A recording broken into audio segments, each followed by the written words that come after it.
പ്രായത്തിൻ്റെ ചിന്തയെക്കുറിച്ചാണ് പറയാൻ ഉദ്ദേശിക്കുന്നത്. അതായത് ഇപ്പം മൊത്തം ഈ തിരുവാതിര കൈകൊട്ടിക്കളിയുടെ ഒരു കാലമാണല്ലേ. എവിടേക്ക് തിരിഞ്ഞാലും ഇതിൻ്റെ ഒരു ട്രെൻഡാണ് ഭയങ്കരമായിട്ടും. അത് ചെറിയ കുട്ടികൾ മുതൽ നല്ല പ്രായമുള്ള അമ്മൂമ്മമാർ വരെ എന്ന് പറയും, അവർ വരെ ഇതിനു വേണ്ടിയിട്ട് ഇറങ്ങിത്തിരിക്കുകയാണ്. അപ്പം അതിന് അവർക്ക് എന്താണ് ഒരു പ്രായമോ വണ്ണമോ വണ്ണമില്ലായ്മയോ ഇതൊന്നും ഒരു പ്രശ്നമല്ല. ഇതിൻ്റെ കൂടെ വീട്ടുകാരുടെ ഫുൾ സപ്പോർട്ടുണ്ട്. അപ്പോൾ അതെനിക്ക് ഭയങ്കരമായിട്ട് സന്തോഷമുള്ള കാര്യം. കാരണം ഇങ്ങനൊരു കാര്യത്തിലുണ്ടെങ്കിൽ തന്നെ എന്തിനേലും പോകുന്നത് അങ്ങനെയുള്ള നമ്മളെന്നുള്ള വീട്ടിൽ നിന്ന് വിടുന്നുണ്ടല്ലോ ഇല്ലേ.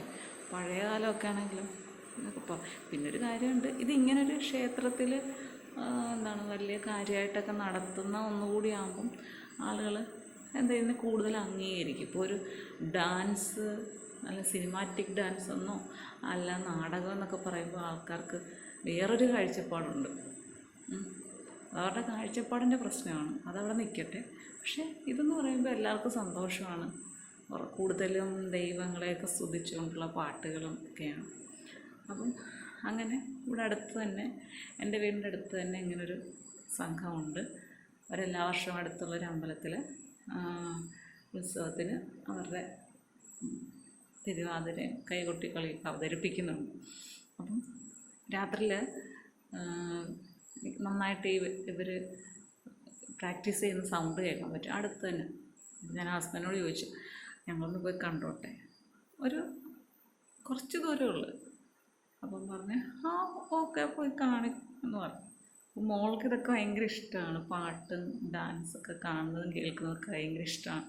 അങ്ങനെ ഞങ്ങൾ ഇന്നലെയും ഇന്നുമായിട്ട് ഞങ്ങൾ ആ വീട്ടിൽ വൈകുന്നേരം പോകും. കുറച്ച് നേരം ഒരു അരമണിക്കൂറൊക്കെ ഇരുന്ന് കാണും, തിരിച്ചു വരും. അപ്പം കഴിഞ്ഞ ദിവസം ഇന്നലെ ഞങ്ങൾ പോയ സമയത്ത് അങ്ങനെ ഒന്ന് രണ്ട് പാട്ടൊക്കെ കഴിഞ്ഞപ്പോഴത്തേക്ക് ഒരു ചേച്ചി അങ്ങ് മാറി നിന്നു. അപ്പോൾ അടുത്ത പാട്ടായി അടുത്ത ആളുകൾ കളിക്കാൻ തുടങ്ങി. ഞാൻ ചോദിച്ചു എന്ത് പറ്റി ചേച്ചി മാറി? അത് വയ്യ കൊച്ചേ, പ്രായം ഇത്ര ആയില്ലേ. ഞാൻ പറഞ്ഞു പ്രായമോ ചേച്ചിക്ക്? അപ്പോൾ ചേച്ചി പ്രായം എന്ന് പറയുന്നത് സംഖ്യ മാത്രമാണ്, പിന്നെ പ്രായത്തിൻ്റെതായ ബുദ്ധിമുട്ടുകളുണ്ടാകും. പക്ഷെ ആ ഒരു ബുദ്ധിമുട്ടുണ്ടാകുന്നത് നമ്മൾ അതിനെ കൂടുതലങ്ങ് സംരക്ഷിക്കാൻ പോകുന്നുണ്ട്. എനിക്ക് വയ്യ എന്നതിനെ നമ്മൾ ഹൈലൈറ്റ് ചെയ്യും. ആ വയ്യാത്തതിനെ തരണം ചെയ്യാമെന്നത് മനസ്സ് പിന്നീട് ചിന്തിക്കുന്നില്ല പലപ്പോഴും. ഈ വയ്യ എന്നതിനെ ഹൈലൈറ്റ് ചെയ്ത് ഇങ്ങനെ വെച്ചിരിക്കുകയും ചെയ്യും. അപ്പോൾ അങ്ങനെ നമ്മുടെ ശരീരത്തിന് വ്യായാമം ചെയ്യേണ്ട ഒരു സമയമുണ്ട്. വീട്ടുജോലി എന്ന് പറയുമ്പോൾ അതൊരു വ്യായാമത്തിൽ പെടുകയില്ല. അപ്പം അത് അല്ലെങ്കിൽ പണ്ട് രീതിയിലുള്ളതായിരിക്കണം. മുറ്റം തൂക്കുന്നതും ഉരലും അരകല്ലും ഒക്കെയുള്ള ആട്ടുകല്ല് ഇതൊക്കെ ഉപയോഗിക്കുന്നതായിരിക്കണം. ഇത് ഇങ്ങനെയൊക്കെ ഉപയോഗിക്കുകയാണെങ്കിൽ നമ്മൾ പറയാം വീട്ടുജോലി ചെയ്ത് കഴിഞ്ഞാൽ അത് നമ്മുടെ വ്യായാമത്തിൻ്റെ ഭാഗം കൂടിയാണെന്ന്. വെള്ളം കോരുന്നതും വെള്ളം ചുമന്നുകൊണ്ട് പോയി ബാത്റൂമിലായാലും വയ്ക്കുന്നു, അടുക്കളയിൽ കൊണ്ടുപോകുന്നു, അങ്ങനെയുള്ള ഒന്നും ഇപ്പം നമുക്ക് ചെയ്യുന്നില്ല. അപ്പോൾ തീർച്ചയായിട്ടും നമ്മൾ ശരീരത്തിന് റെസ്റ്റ് കൊടുക്കുന്നുണ്ട് ഒരുപാട്. അപ്പോൾ ഞാൻ പറഞ്ഞു ചേച്ചി അതൊരു പ്രായം എന്ന് പറയുന്നത് സംഖ്യയായിട്ട് കണക്കാക്കുക. അത് ചേച്ചി അങ്ങനെ ഒരു മനസ്സ് മാറ്റ്, അതിന് ധൈര്യമായിട്ട് പോകും. മനസ്സങ്ങോട്ട് നന്നായിട്ട് നമ്മുടെ മൈൻഡിനെ അങ്ങോട്ട് സെറ്റ് ചെയ്ത് വെക്കുകയാണെങ്കിൽ ഇതൊക്കെ ഒരു പ്രശ്നമില്ല ചേച്ചിക്ക്. ആ കൊച്ചു പിള്ളേർ കളിക്കുന്നത് പോലെ തന്നെ എല്ലാത്തിനും കളിക്കാൻ പറ്റും എന്നെന്നോട് പറഞ്ഞു. ഞാൻ പറഞ്ഞു അങ്ങോട്ട്. അപ്പം ചേച്ചി ചിരിക്കുകയാണ്. ഞാൻ പറഞ്ഞു ഇതാണ് എല്ലാവർക്കും ചെറിയൊരു മടിയും കൂടെ ഉള്ളത് കൊണ്ടാണ് ഇങ്ങനെ സംഭവിക്കുന്നത് എന്ന് ഞാൻ പറഞ്ഞു. അപ്പോൾ ഇങ്ങനെയൊക്കെയുള്ള മടി നിങ്ങൾക്കും ഉണ്ടെങ്കിൽ അതൊക്കെ അങ്ങ് മാറ്റി വയ്ക്കുക.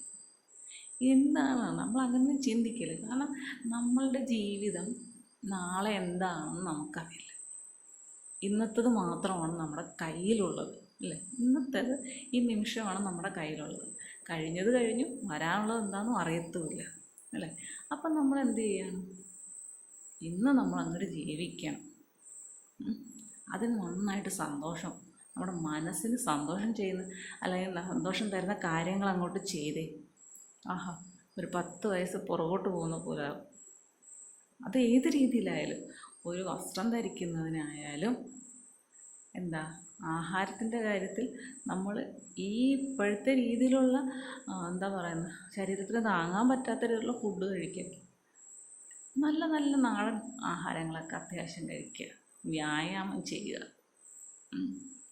അങ്ങനെയൊക്കെയാണെന്നുണ്ടെങ്കിൽ നമ്മുടെ മനസ്സും ശരീരവും നന്നായിട്ട്. ഇപ്പം നമുക്ക് നടക്കാൻ ബുദ്ധിമുട്ടുള്ള ആളാണെങ്കിൽ നമ്മൾ കുറച്ച് വ്യായാമം ചെയ്ത് നോക്കി, ഒരു 1-2 ദിവസമൊന്നും വ്യായാമം ചെയ്യുക. ചെറിയ നമ്മൾ വീട്ടിൽ ചെയ്യാവുന്നേ ചെയ്ത് കഴിഞ്ഞിട്ട് നമ്മൾ നടക്കാൻ തുടങ്ങുമ്പോൾ നമുക്ക് ഭയങ്കര ഒരു സ്പീഡ് തോന്നും. നമ്മൾ പറന്ന് പോകുന്ന പോലെ, അങ്ങ് തനിയെ നമ്മൾ തെന്നി നീങ്ങി പോകുന്ന പോലൊക്കെ തോന്നും. എൻ്റെ ഒരു അനുഭവം വെച്ചിട്ട് ഞാൻ പറയുന്നു. അതുകൊണ്ട് അത് അങ്ങോട്ട് ഫോളോ ചെയ്യുക, കുറച്ച് വ്യായാമമൊക്കെ ചെയ്യുക. അതിന് സ്ഥലമില്ല, ജോലിക്ക് പോയിക്കോണം, അവിടെയാണ് ഇവിടെയാണ് ഞാനില്ല.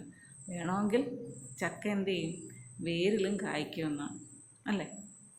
അപ്പോൾ എന്താണ്, ലൈക്ക്, ഷെയർ, കമൻറ്റ്, സബ്സ്ക്രൈബ് ഇതൊക്കെ ചെയ്ത് തന്ന് സഹായിക്കില്ലേ, അനുഗ്രഹിക്കില്ലേ. ഓക്കെ.